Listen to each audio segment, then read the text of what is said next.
Assalamualaikum warahmatullahi wabarakatuh. Kami dari kelompok 1 ingin menjelaskan materi tentang ketenagakerjaan, di mana anggota kelompok 1 itu yang pertama Wilis Gustia, Nur Hasanah, Fatima Zahra, dan yang terakhir Reta Ferdiana Azalia. Untuk materi ketenagakerjaan sendiri, di sini kami mengambil kompetensi dasar 3.3 menganalisis permasalahan ketenagakerjaan dalam pembangunan ekonomi, dan KD 4.3 menyajikan hasil analisis masalah ketenagakerjaan dalam pembangunan ekonomi dan cara mengatasi masalah tersebut.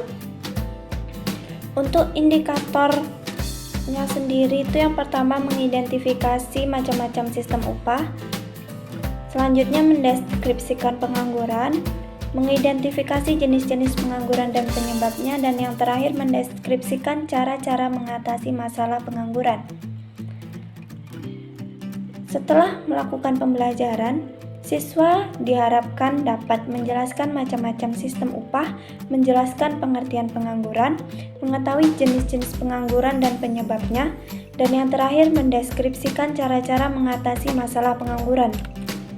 Masuk ke materi yaitu pengertian dari upah. Pengertian dari upah sendiri yaitu hak yang diterima dan dinyatakan dalam bentuk uang sebagai imbalan terhadap jasa pekerjaan yang telah dilakukan oleh seseorang. Jenis sistem upah ini sendiri ada 5. Yang pertama, sistem upah menurut waktu. Dalam pembayaran upah berdasarkan waktu, upah dibayarkan berdasarkan lamanya seseorang itu melakukan pekerjaannya. Upah ini diberikan secara harian, mingguan, ataupun bulanan. Lalu yang kedua ada sistem upah borongan. Upah borongan adalah upah yang diberikan pada awal melakukan pekerjaan suatu hal sampai dengan hal tersebut selesai, tanpa adanya penambahan upah jika ada penambahan pekerjaan. Lalu yang ketiga, sistem cooperative. Sistem ini memberikan upah kepada pekerjaannya berupa saham atau obligasi perusahaan. Dengan memberikan obligasi atau saham, perusahaan berharap pekerja mampu mempunyai rasa memiliki kepada perusahaan sehingga lebih produktif. Lalu yang keempat ada sistem upah premi. Sistem upah ini memungkinkan pekerja untuk mendapatkan upah khusus karena prestasi di luar kelaziman, misalnya bekerja pada waktu libur, melakukan pekerjaan yang sangat berbahaya, atau memiliki suatu keterampilan yang sangat khusus. Lalu yang terakhir ada sistem upah berkala. Upah berkala ini ditentukan dari tingkat kemampuan atau kemunduran hasil penjualan. Jika penjualan meningkat, maka upah yang diberikan juga akan meningkat. Begitu juga sebaliknya. Selanjutnya saya kembalikan kepada moderator. Terima kasih.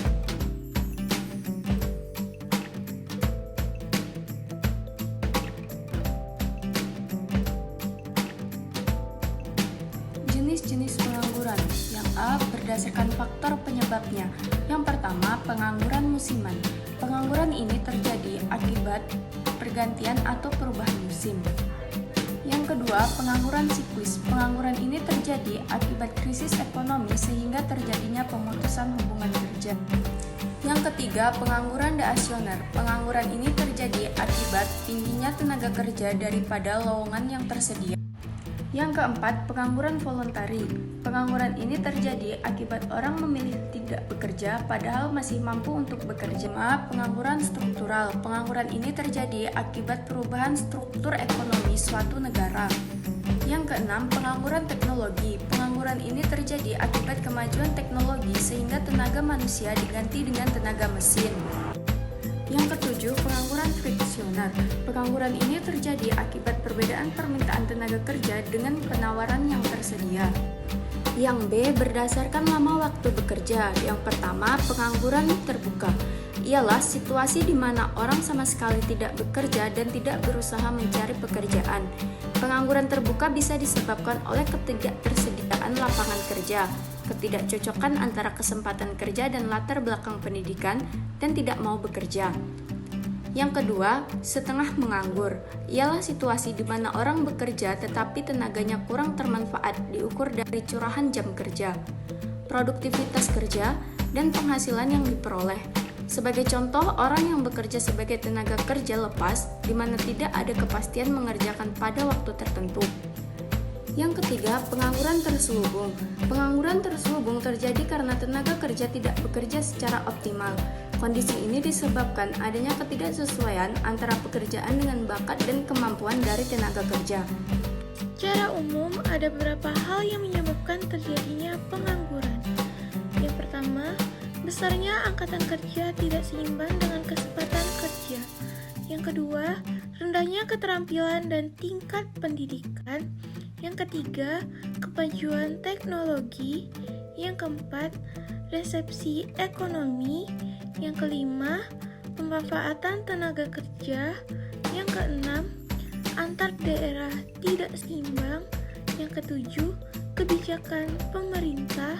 Yang kedelapan, menghentikan pengiriman TKI ke luar negeri. Cara mengatasi pengangguran, kebijakan yang bisa mengurangi angka pengangguran seperti yang pertama, perluasan kesempatan kerja melalui perluasan produksi, peningkatan investasi, penyediaan prasarana, peningkatan ekspor, dan penggalaan program padat karya yang melibatkan banyak tenaga kerja dalam melakukan suatu proses produksi. Yang kedua, mengurangi urbanisasi guna mencegah pengangguran di kota besar. Yang ketiga, penggunaan teknologi yang tepat yang disesuaikan dengan teknologi yang sifatnya padat karya. Yang keempat, memperbaiki mutu pendidikan yang menciptakan keseimbangan antar dunia kerja dan dunia pendidikan. Yang kelima, mengendalikan laju pertumbuhan penduduk melalui program keluarga.